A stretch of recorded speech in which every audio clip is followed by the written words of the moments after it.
Hola a todos, Caro here, continuing our conversations with folks as we continue to wait for results tonight. We just spoke to compas in Georgia, Argentina, and Florida. Right now, we're speaking with Mayra, political strategist with Mijente, who will be sharing some insights about Texas today. Mayra, do you want to give a quick intro, and then we'll just jump straight into the questions? Yeah, hello, everyone who might be watching or tuning in later on. My name is Mayra Lopez Niga. She, hers, ella pronouns, based in Chicago, but currently I'm actually in La Chismosa and we are in Phoenix because today is actually our last stop of the Chisme 2024 tour. We're hosting an election night watch party with some of our partners here in Arizona. So, very excited about that and being able to be in community to watch the returns on the election and be able to collectively breathe, right? Or hold ourselves depending on the results. Eso, gracias, Mayra. So let's just start off by talking about the Texas Senate race between Allred and Cruz. It's not only one of the most expensive in the entire country, but it also has major implications for Texas, for us all across the country. Can you give us your take on how this race has been shaping up and why it's so significant for our Latina community? Yeah, the Texas Senate race is an interesting one. As you know, folks might know, we currently, or the Democrats currently, have control of the Senate, and this year there are a couple of hotly contested races to continue to have control of the Senate, and the Republicans are vying very hard for some of these seats. We know we're no longer going to have West Virginia as one of the votes that the Democrats could count on. And so folks are looking into other states to see where there could be a potential pickup for the Democrats. And Texas is one of those states. Ted Cruz is up for reelection, and Colin Allred is vying for that Senate seat in Texas. And yes, you're right. Caro has been one of the most expensive races, Senate races in the country, and is making history as one of the most expensive statewide races in Texas. And just like previous Senate races recently in recent years, it is closer than people think it could be in a red state like Texas. However, because of just the immensity and just the amount, how big, how large Texas is and the amount of voters that there are in the country, we also have to remind ourselves that a couple of points of a difference in terms of the polling does actually mean thousands and thousands of votes, right? And so um, it might be close, but it's still a stretch, I think, in my opinion. One of the things that is really interesting about this race is how disliked Ted Cruz is, and yet we think with Colin Allred, one of the things that we as Mi Gente have been looking at his positioning is he's really kind of running on the center when it comes to immigration, right? And so we're going to be sort of observing how well he does in Texas. Should he win, I think this sort of provides an interesting panorama about how Texan voters are voting in terms of immigration. And we're going to look particularly at how Latino voters voted in this election to be able to see where they land in terms of immigration. And I can talk more about that because we've done some polling and have found some interesting things about the Latino electorate in Texas. Yeah, that's right. Mi Gente recently conducted a survey. We did some polling in Texas just to better understand the political priorities and concerns of Latina voters out there. So, can you just share some interesting findings from that survey? What stood out to you the most? Yes, so we recently conducted a statewide poll, 800 respondents, all um, highly likely to vote Latino voters in the state of Texas. And one of the biggest findings about this poll is the fact that, Latinos, and I think this has been said before, but this poll for us definitely clarified, like Latinos, like many of the voters this election cycle, care about the economy and the cost of living. And when we surveyed people and asked them how they thought the economy was doing, 53% of the respondents said that they thought the economy was doing, it was fair or it was good. But when we asked them about their particular take on their own personal economic situation, respondents just overwhelmingly, 78%, almost 80% of the respondents said that they were very concerned about their economy. So what does this tell us? I mean, it's not, usually those things, there is a gap, but it's still sort of close, right? There's some parity there. But the fact that there's such a wide gap between these two data points sort of really kind of tell us that Latinos in the state of Texas are struggling, right? Like our people are really struggling in Texas to be able to pay for food and to be able to afford their rent. And when we like sort of pull deeper into what were their specific concerns when it comes to the economy, yeah, it was inflation, it was the cost of living, and it was being able to afford to pay their mortgage or their rent and be able to have some savings at the end of the day. And when we asked folks if they thought that the state was going on the right track, folks thought that the state was not going on the right track. And when we asked them about what they thought was, Governor Abbott's performance in the state of Texas and his favorabilities with Latinos were very low. And generally, folks thought that he wasn't doing a good job. So I think all of that sort of point, it was eye opening for us in terms that it points to the fact that our people are struggling in the state, and they also like Greg Abbott is not the answer, right? He's not providing solutions for our people.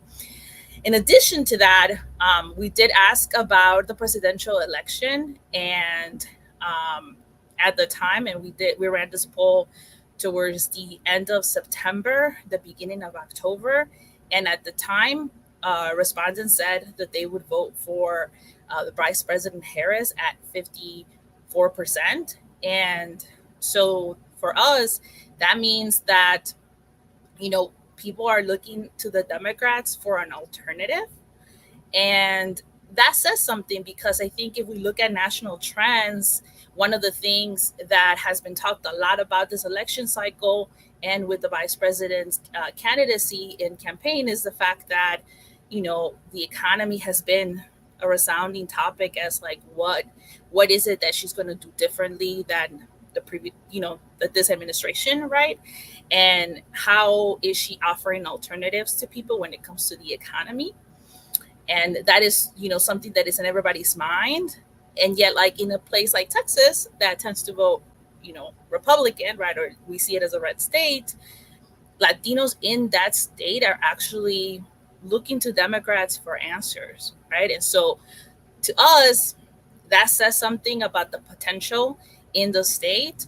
But, we still believe that Democrats have a long way to go when it comes to actually talking to our people and, answering or giving some alternatives for the most pressing issues for our community.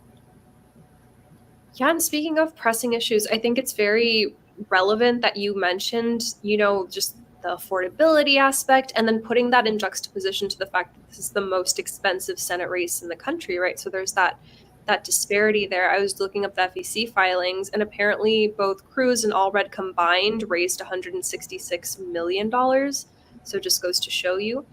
Última preguntita from us today. As a Mijente strategist, you have your eye on the election as a whole, right? Not just on Texas. So what other states are you paying attention to? Like what's on your radar? How's the election looking from your point of view? Yeah, I mean, I think that there's a lot at stake this election cycle beyond the obvious one, the big one, the presidential race, which we're all going to be, on pins and needles, waiting the results. But even in a place like Texas, for instance, like we're looking at some down ballot races. Like we know, now that Texas, like Latinos in Texas are the major like ethnic group in the state, right? Like there's almost like a little bit over 40% of the state is Latino. That doesn't mean that the majority of the electorate is Latino, because we have a long way to go in getting our community to come out to vote and to see voting as really the tool that could be as powerful as it should be, right? But so one of the things that I wanted to mention about the down ballot stuff in Texas is there are a lot of internal fights, right? Like we see some of the harshest and the worst of the immigration, like anti-immigrant, like sentiment and policies um, in Texas being espoused and piloted by Abbott. And the thing that sort of allows us to fight it internally, well, or within the state is, you know, how legislatively and like the organizing stuff that is happening in the state, but legislatively how we're pushing back, right? And for instance, this last legislative season, there was a big fight over SB4, this terrible law that basically criminalizes like people that are coming to the country undocumented, right? And then there's also Operation Lone Star, and then there's also initiatives like school vouchers. And so, it's not just immigration where Abbott has been attacking our community. I mean, it's like healthcare, it's the LGBTQ stuff, it's education. And so we need to kind of pay attention as to what's happening down ballot to be able to push back. And so this cycle, there might be an opportunity to pick a couple of seats like on the Democratic side. And so we're going to be looking closely at some of the races in Bexar County, which is right around San Antonio, to see if Democrats are actually able to pick up some seats. It's not going to mean that it's going to flip the state, but it is going to give folks a fighting chance legislatively to be able to push back on these horrible policies. I think taking a step back and started looking at the country in general, some of the things that we're looking at, like everybody else, is Pennsylvania, right?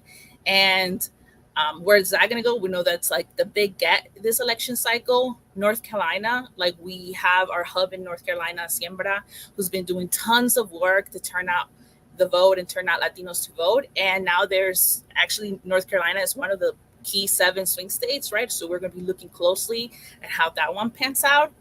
I also think we are going to be looking west here in Arizona and Nevada. These 2 states in the past have been blue, right? Or some of or purple, like they've been able to be flipped, and now we're kind of seeing some stuff being like a regressive like trend, like they might go red this time around.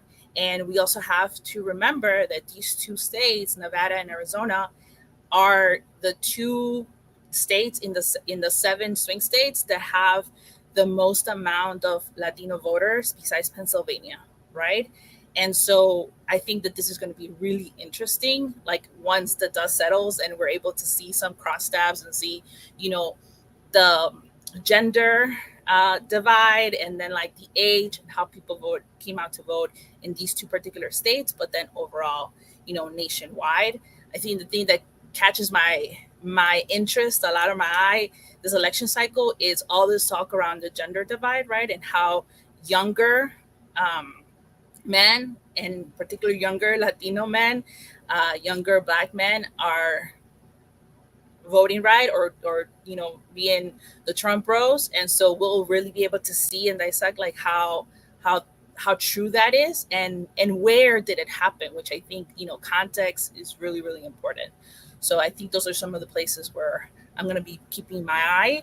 And I have to give a huge shout out to all of the work that's happening in Puerto Rico, because they're also having elections.